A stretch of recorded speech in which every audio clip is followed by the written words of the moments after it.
on digital radio, on the app, on your smart speaker, on Twitter, YouTube, Twitch.tv, and Facebook. The Sports Cast. Expect the unexpected. The update presented by the Sportscast.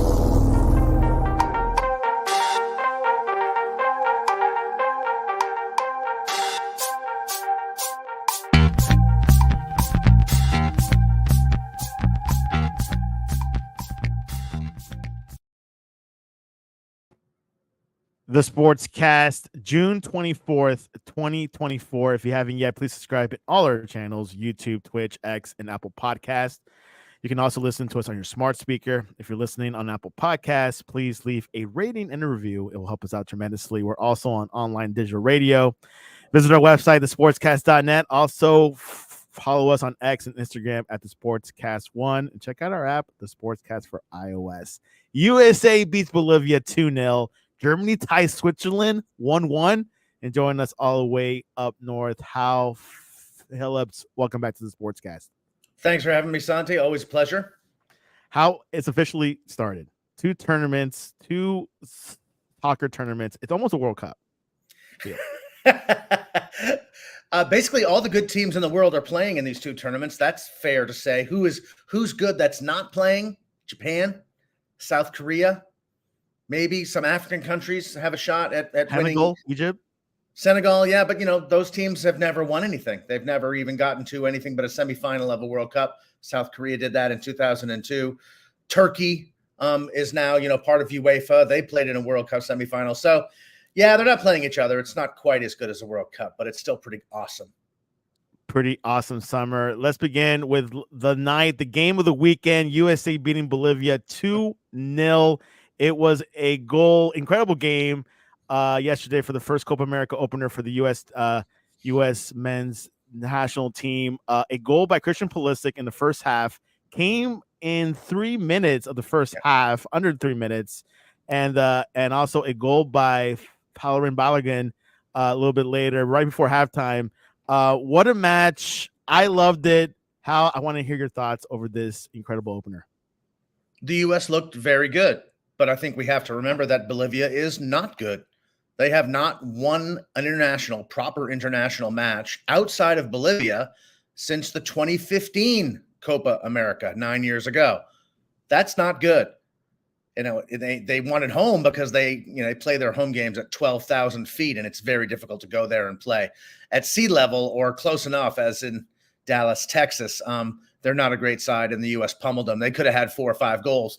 And in fact, I think they might rue the fact that they didn't rack up those goals, that they didn't take those chances when it comes to meeting out who wins this group. It's the difference between playing the winner of another group or the second place team. Unfortunately for the U.S., I believe that either they win the group and play Colombia, say, as a second place finisher, or they lose the group and play Brazil. So it's a tough draw for the U.S., no doubt. Yes, the U.S. had a dominant match over this Bolivian side, which I think they're ranked. I think they're lowest ranked in the CONMEBOL at least. So the U.S. had 20 shots on goal. Bolivia had 6 shots on goal. The U.S. had a 61% possession rate to Bolivia's 39. But overall, the performance was good. As Howard mentioned, we could have got 2-3 more goals. Ricardo Pepi missed a few openers. He could have scored 2 goals. He could have scored the moment he came on the field, and I'm sure he still can't believe that he missed it. But overall, this was a really solid performance against a South American side that, if it was in CONCACAF, it would be, battling Costa Rica and Panama for those spots available to, say, the second-tier teams. They're not that bad, but they're not great by CONMEBOL standards at all. It was a good warm-up match. What we saw was the U.S. In full flight, and that's a fun thing to watch with this group of guys. We got Reyna playing behind Pulisic and Tim Weah and Ballo, Mr. Florian. Help me with that one. Florian Balogun. Balogun. I've just been calling him Ballo. It's so much easier, and I like that name. It's I agree. Yeah. They all look good. Ballo didn't look great, honestly. He looked a little wooden and a little out of sync with his teammates, but the structure of this attack has become more and more obvious. Reyna is listed there on the right, but he really plays centrally behind those three attackers, and they pretty much go it alone. You get support from McKennie and Adams. You get support from especially Robinson coming up the left side. Scally plays pretty much at home on the right. But this is how the best US 11 should be playing. And what's really interesting to me is you have a chance to bring someone like Pepe off the bench. He's a different kind of striker than Ballo. You get a chance to bring someone like Aronson off the bench. He started a lot of games for us in the past. We have more depth. Reyna is that depth, honestly. We can bring someone like Johnny Cardoso in for someone like McKennie, so they can play two defensive midfielders on top of our two center backs with a little more versatility. I love Anthony Robinson going forward, and he doesn't seem to pay a price for it. We're missing Dest. That's really the only piece we're not seeing with this team, and they all looked like they worked well in sync against Bolivia. Adams only played for one half, 45 minutes. I think he's just limited to that. I think he had a great first half. Is that midfielder that we really needed. Too bad that he's limited, but maybe down the road he can. But how much of a difference did Adams make in this match, you think? A lot. And he's one of those rare defensive mids who not only is a destroyer and runs all day and hounds everything that's happening on top of the two center backs. He really wants the ball in the same way that N'Golo Kante for France wants the ball, and Claude Makelele, another Frenchman, about 5'5" in stature and tremendous work rate, wanted the ball at his feet. Adams is very comfortable, and he's always offering him to, himself to a winger who is trapped against the sideline as an outlet. And if he comes to the ball and any defender moves to him, well, then Reyna, a little bit further up the field, is even more available. It makes a huge difference that those players want the ball, will take it with their back to play, will try to turn, will make a smart, simple pass from there. It's something actually that the English national team cannot do. And as an important match goes further and further along, you see that they are more and more afraid to do what Tyler Adams does routinely. Which we'll get to England a little bit later in the show, but I will have to give credit to Christian Pulisic. He really turned up. Yeah. He did a lot. He did a lot of running. I noticed that he played the whole match, which I usually see him getting out early.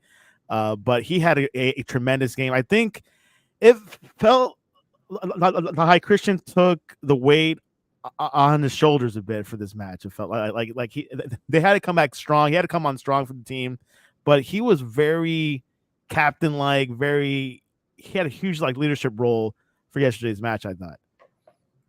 Yeah, I don't want to be too squishy about it. He took the load off everyone else's shoulders by scoring 3 minutes into the game. And that changed the way this team played in terms of its freedom. There were no longer, if they'd gone 30 minutes without scoring against a team this week, there would have been some squeaky bums, and there would have been a little bit of pressure, anxiety, what have you. He took all that away, and that's what good players do. And he's to be applauded for it. We just take him for granted now.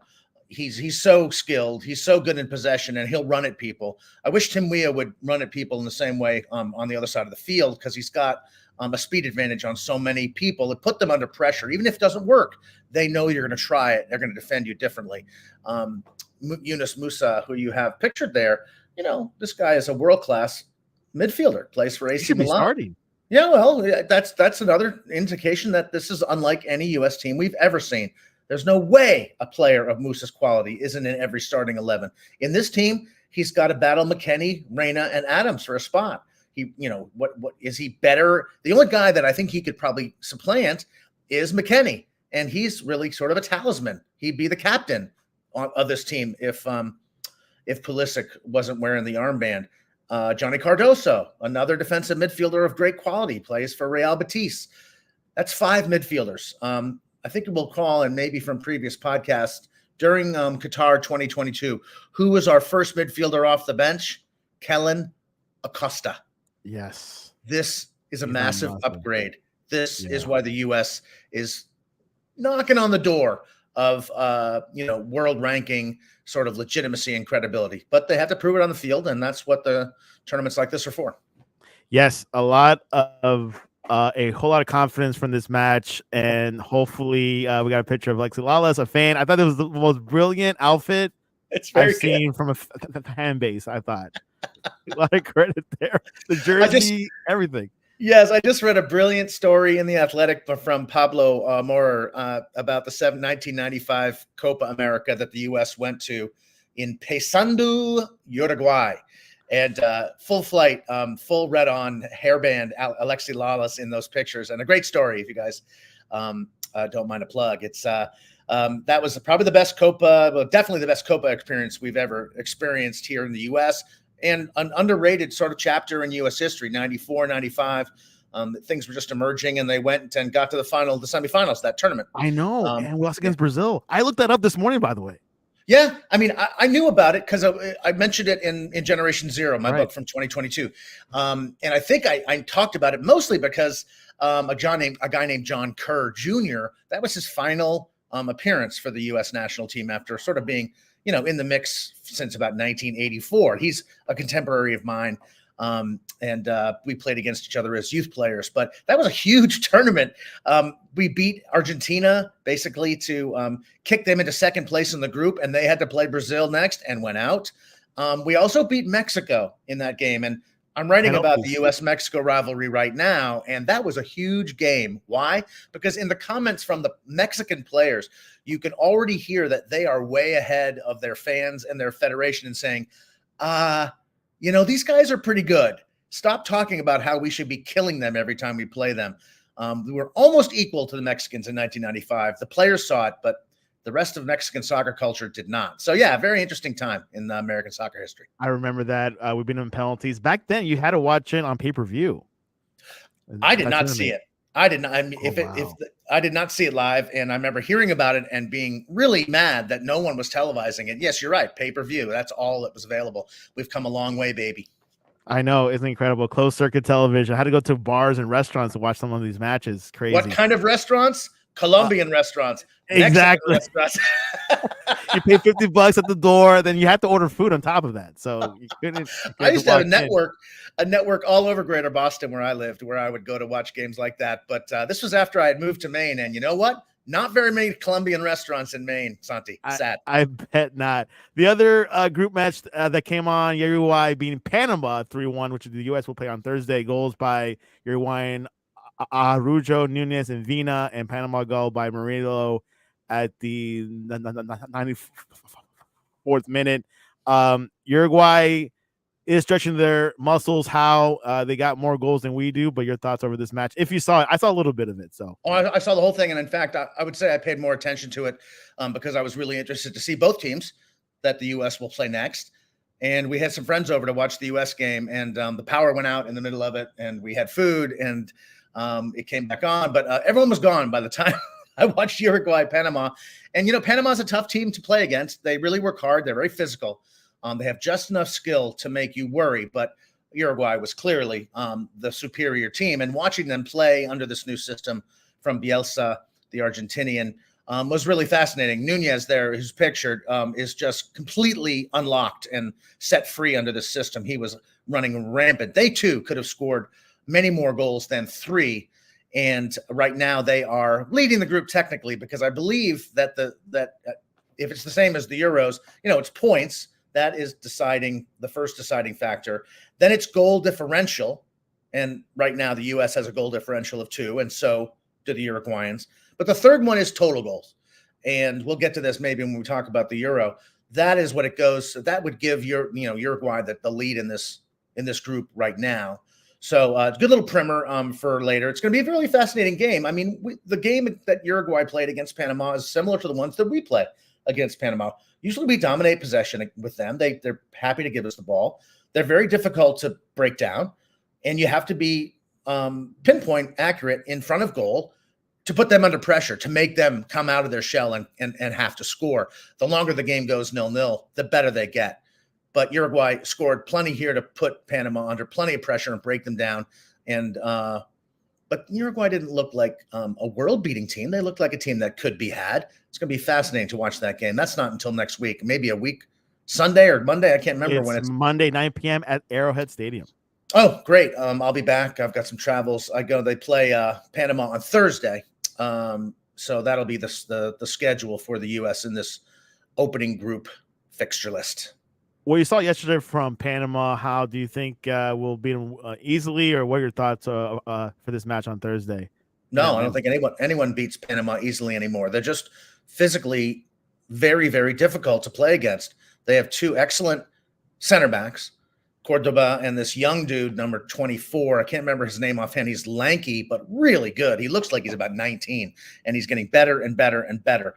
Right at the middle of the field, they're quite good, and they have just enough skill to put the ball away if you give them enough chances. They don't really play on the counter that well. That is the one thing they could develop and really be a dangerous side, because they absorbed a lot of pressure from Uruguay, but never threatened them on a quick break. But look, they were only down 1-0 in this game for about 75 minutes. The second goal really opened things up, and Uruguay scored again, but so did Panama. But it's going to be a very difficult game for the U.S. People will recall that the U.S. lost the semifinal of the Gold Cup to Panama last summer. So last time I remember that match. Very capable. We didn't have our first team at that tournament. We had Jesus Ferreira. Yep, exactly. That was in the Jesus Ferreira era, the Ferreira era. But don't look past them. I'm sure that Berhalter has said this to a team. They must know it. They've got to really come out flying and put that team under the cosh like Pulisic did against Bolivia. That game was over very early because of that one happening 3 minutes in. They don't have to do that to beat Panama, but the earlier they score, the better. The better. There you go. Thursday is the game against Panama, live in Atlanta, 6 p.m. Eastern in Atlanta. Of course, that field was criticized by the Argentinians. Everyone's talking about the fields. It was good last night up in the Cowboy Stadium, but it is a talk in the whole Twitterverse, I guess, at least. I feel bad. Edson Alvarez is a really important player for Mexico, and he's lost for this tournament. He did a hamstring. They're blaming it on the field. I'm not sure that's warranted.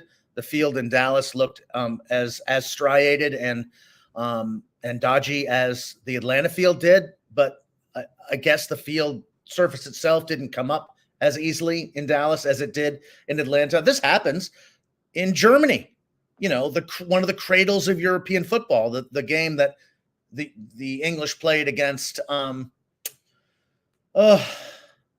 last game.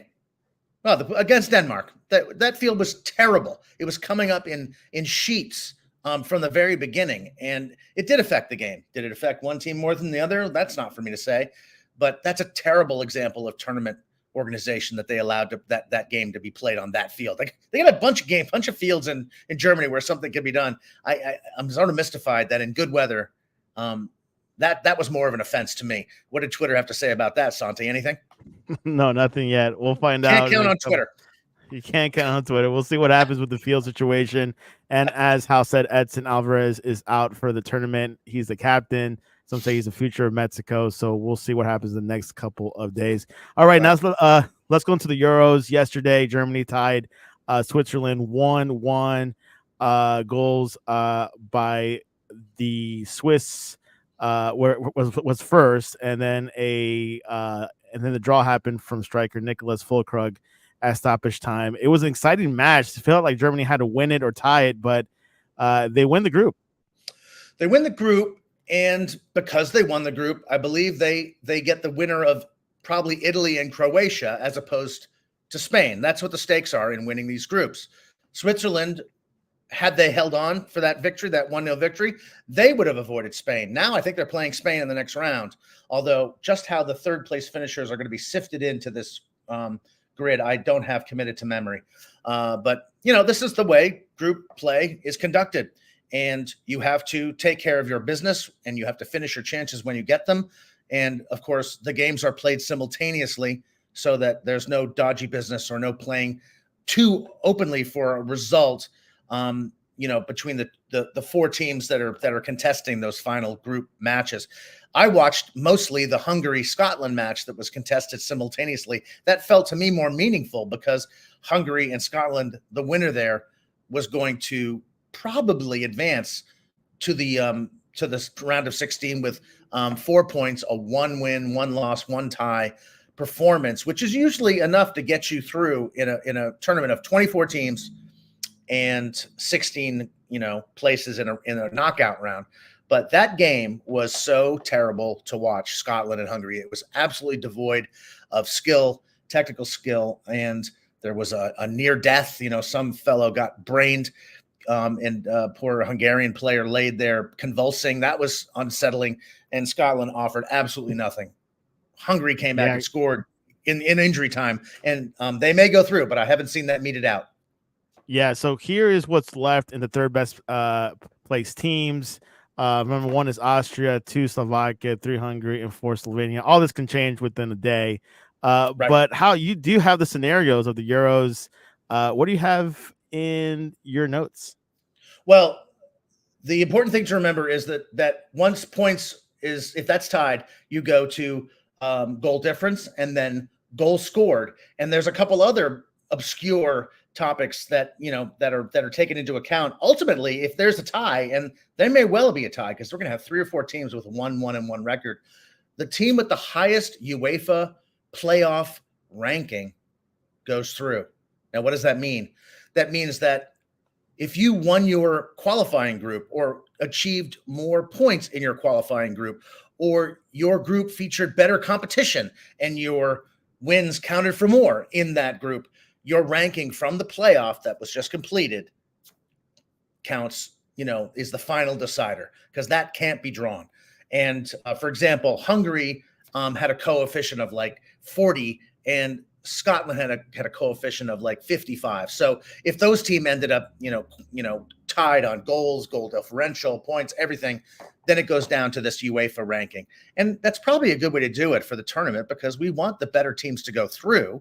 And 1-1-1, there's going to be a lot of 1-1-1 teams at the end of this tournament, in my view, because just the way the whole bracket is set up, there's going to be some crazy final day action. And even though it was not compelling, we got that from Group A yesterday with Germany, Switzerland, and Hungary and Scotland. As I said before, Germany won Group A, number 2 Switzerland, 3 Hungary. Hungary is still in the running to get into the knockout round. They got Group B with Spain, Italy, Albania. Spain is definitely, I think they're going to win the group. Obviously, they got one more match. And Group C, England, they have a match today against Slovenia. So we'll see what happens, how things are laid out. But they're first place. And Denmark is number 2, 3 Slovenia. Group D, Netherlands is up against France, only by goal difference, as Hal said. Austria's 3rd, 4th, Poland. Group E, Romania, number 1, Belgium, number 2, 3, Slovakia, 4th, Ukraine. Romania's looking good. Belgium came back this past weekend with their win versus Romania. And then Group F, Portugal, having a good tournament so far. First place in Group F, then Turkey. Now they call it Turkey or Turkey. I've been hearing different pronunciations. Then Czechia at 3rd, 4th, Georgia. And then third place teams, Austria, Slovakia, Hungary, Slovenia being in Chechnya.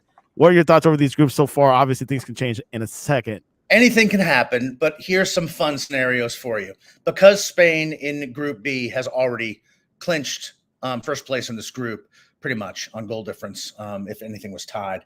The big game is Italy against Croatia. The winner of that game will probably finish second, will almost certainly finish second. And that means that one of those teams, both of whom are really good, Italy is the defending European, championships title holder, and Croatia, was in the final of the World Cup in 2018. These are very good teams. One of those teams will be dropped into that third place slot. Actually, Albania can also get in there and challenge for a third place slot. They have 1 point, but they play Spain. And suppose Spain runs out a second team and Albania gets a result there. They'll be 1-1-1. We could potentially get 3 teams with a 1-1-1 record in that group alone. In Group C, we have sort of the same, situation.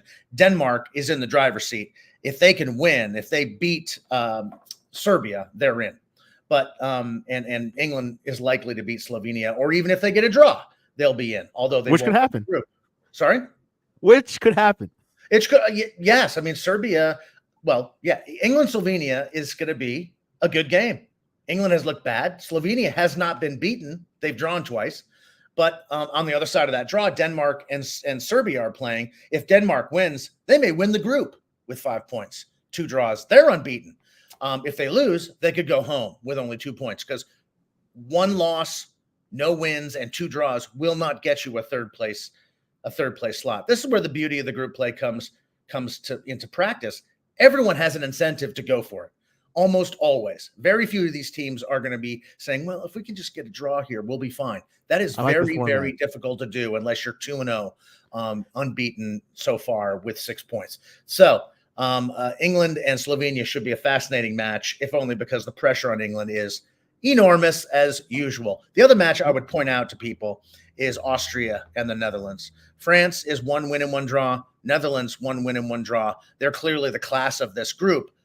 But wait, Austria has looked really, really good. They played very well against France in losing, and they destroyed Poland. And they're playing the Netherlands for all the marbles, basically. Same situation as Serbia and Denmark. The winner goes through as a second-place finisher. France is almost certainly going to beat Poland, who is eliminated. So the Netherlands and Austria going to be a great match. I think that's Wednesday or Thursday. I can't keep track. But it's around that time to look for as well. Yeah. Well, one more. Sorry, one more. Go ahead. Group E is just completely up for grabs. Romania, Belgium, Slovakia, Ukraine. Each team is 1-1. So that's exciting. Anything can happen there. Those teams are going to have an obligation to go for it, to score goals. It's going to be open, and I can't wait. I cannot wait. These Euros are pretty exciting. As I told Hal before the show, this reminds me of the 1994 World Cup and 1990 World Cup, where the third place teams come into play. Yeah. So it's this format, I like it because everyone has something to lick on, So the only alternative is that you invite more teams to the tournament. If you have 32 teams, then you have a nice round number. You have 8 groups of 4, and the top 2 teams go, and that's quite cut and dried. But who would those 8 teams be? They would dilute the quality of the field. 100%. So every single one of these teams is pretty darn good. I would say the worst team I've seen so far has been Poland, and they're not terrible. They were in both games. It was interesting to see Lewandowski come off the bench. They started, he brought him on at 1. That team tied the game up. Poland did 1-1 with about 30 minutes left. They bring Lewandowski off the bench. I'm like, wow, Poland played this just right. Now they can maybe win this match. Nope. Austria destroyed them in that half an hour. They scored 2 goals, could add a couple more. Watch out for Austria. They're pretty darn good. Austria's pretty good. Well, there you have it. Euros continue today. Let's go into predictions. Who do you have? England versus Slovenia. I think England will get its act together in that, and I think that Serbia may beat Denmark. So I think it'll be England and Serbia. I think Serbia will be the third place winner in that group, and Denmark may slide in if they can get a draw. But I think England and Serbia are favored to me because I think Serbia can score goals, and I haven't seen that Denmark can do that. France versus Poland. France, they're going to kill Poland. The game is there. I'm going to say Austria and the Netherlands tie. All right, tie there. Netherlands, Austria, and then tonight, who do you have between? Hold on, let's scroll this down. Wait, I'm sorry. Who do I have tonight? Hold on, I'm trying to look at the Copa America here. Wait, Colombia versus Paraguay. Oh, well, I'm taking Colombia because my co-host is Colombian, and I want Colombia to go through because I think they can win the whole thing.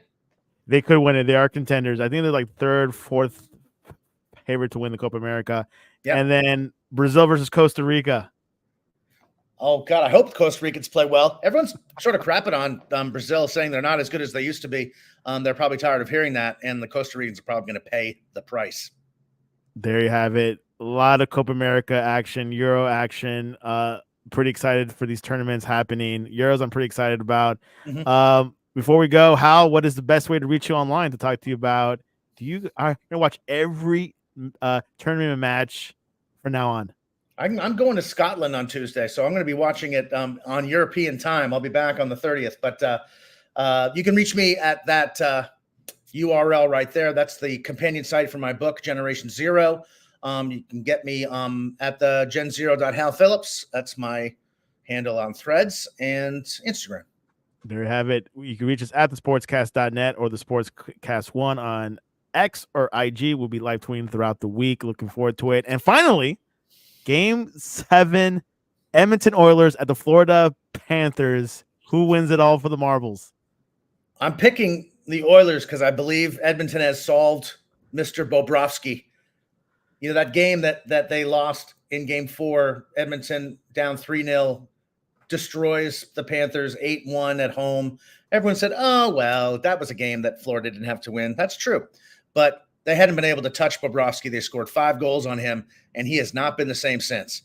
He's not been terrible, but the Oilers have the best offensive team in the league, and they've looked plenty potent in the last 3 games. And now the pressure's squarely on the Panthers, hoping not to blow a 3-0 lead in a Stanley Cup final. What are they saying in Florida, Santi?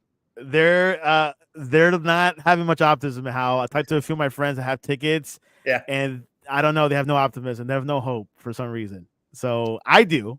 I think they could pull it off tonight, but that momentum is a strong poison.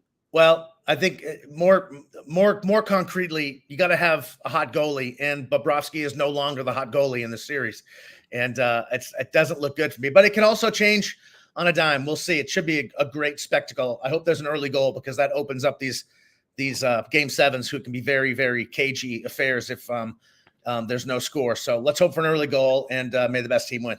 There you go. That's the right word, cagey. Anyways, thanks a lot, Hal, and this was your update.